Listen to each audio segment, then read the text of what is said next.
कोणतं मशीन आहे? हां, ते समोर म्हणजे रोटावेटरचं काम करतं का? नाही, रोटावेटर त्याला 3 रोटर येतात.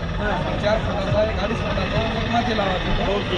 हा मायक्रो मशीन आहे. त्याला पाठीमागे 2.5 फुटाचा आणि माती लावायचा रोटर लागले जातो. ओके. आणि सेंटरच्या ठिकाणी येतं सध्या 4 फूट रोटर आहे बघा. ये हा, तो पण आपण पुढे लावू शकतो. ओके, म्हणजे समोरही चालेल आणि मागेही चालेल. हो, आणि रिव्हर्स फॉरवर्ड आहे.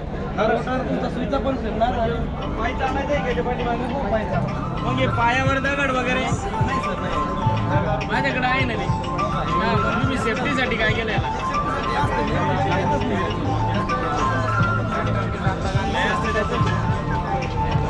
बरं ठीक आहे. मी कमेंट कट करून देईन.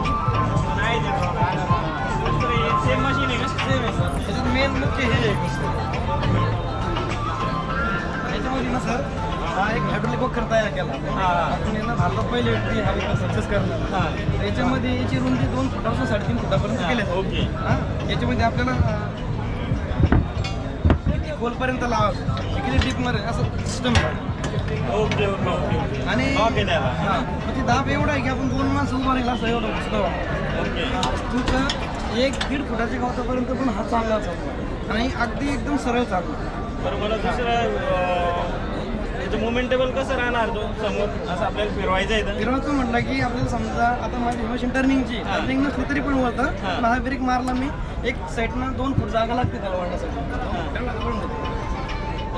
टायर टचिंग नाही सर, कारण ते जे टायर आपण लोखंडी लावतो ना ती थोडीशी आत असते तर ते लागणार नाही. म्हणजे ते लोखंडी राहते. हो, लोखंडी. कारण हे लूप नाही धरणार टायरवाले आणि ते लोखंडी लूप धरणार. Okay okay okay. तसं हे एका दिवसामध्ये 10 एकर आपण कापसामध्ये वापरू शकतो. 1 एकरसाठी याला अर्धा लिटर लागतं. अर्धा लिटर. 1 एकरसाठी. हा मशीन सगळ्यात महत्त्वपूर्ण आहे शेतकऱ्यांसाठी. त्यांनी विचार करावा घेण्याचं. 2 बैल पाळण्यापेक्षा हे मशीन पाळणं कधी महत्त्वाचं.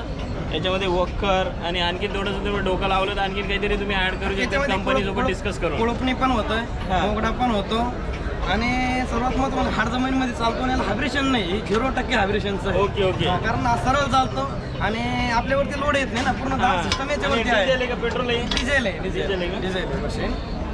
आणि हे कोणतं मशीन आहे? हे याच्यामधून त्याला हे झालेलं आहे. एक छोटं मशीन आहे. एक 6 HP डिझेल मशीन आहे बघायला आणि तो एक 7 HP. ओके, सेम मशीन आहे, फक्त तुम्ही त्यांची कॅपॅसिटी वेगवेगळी. हो हो हो. असं हे सेट बघा. वखराचा सेट 21,000चा आहे आणि मशीन पूर्ण धरून 1,30,000 मध्ये पूर्ण जातं. पूर्ण सेट. हो, मशीन किती याला? एक 50% आहे. 50% डायरेक्ट? हो हो, 50%. हे पूर्ण मशीन कितीचं? 1,30,000चं. एवढं कधी घेतलं तुम्ही आता? हे मशीन सेल्फ स्टार्टमध्ये एकदम स्टँडर्डमध्ये आहे. 4 फूट रोटर, 2 लोखंडी चाकं, 2 पास येणार तुम्हाला, 2 फूट 2.5 फूट. दाखवा ना. हे एक 2 कोळपणीची पुन्हा येणार. एक समोरून वजन ठेवण्यासाठी वेटचं स्टँड येणार तुम्हाला. एक पट्टी आणि असं पूर्ण म्हणजे 50% सबसिडी म्हणजे 65,000. हो, 50%च्या मधून 65,000. संपर्कासाठी तुम्हाला याच्यावरती संपर्क करावा लागेल आहे ना? हो. एक माझा नंबर आहे बघा. हां, तुम्ही सांगा. 82 08 88 75 78. आणि माझं ॲड्रेस खोडेगाव आहे, जे संभाजीनगर बीड रोड आहे. हे संभाजीनगरपासून एक 25 किलोमीटर अंतरावरती आहे. ओके. खोडेगाव म्हणून माझं गाव आहे बघा. तुम्हाला या नंबरवर संपर्क केला तर तुम्ही डायरेक्ट हां, मी यांना कम्युनिकेट करू शकता हो समजा. हो. तर मी तुम्हाला व्हॉट्सअपवरती पण सगळं टाकू शकतो, सगळे डिटेल वगैरे. याच्यावरती तुम्ही हाय वगैरे पण पाठवू शकता व्हॉट्सअपवरती आणि संपर्क करू शकता तुम्ही. आणि या व्हिडिओच्या खाली डिस्क्रिप्शनमध्ये पण यांचाच नंबर असेल. तुम्हाला जर आठवलं नाही तर 100% मी तिथं पण एक लिंक टाकून ठेईल व्हॉट्सअपची, तर तुम्ही तिथं पण त्यांना संपर्क करू शकता. हे त्यांची डिटेल. चला, थँक्यू.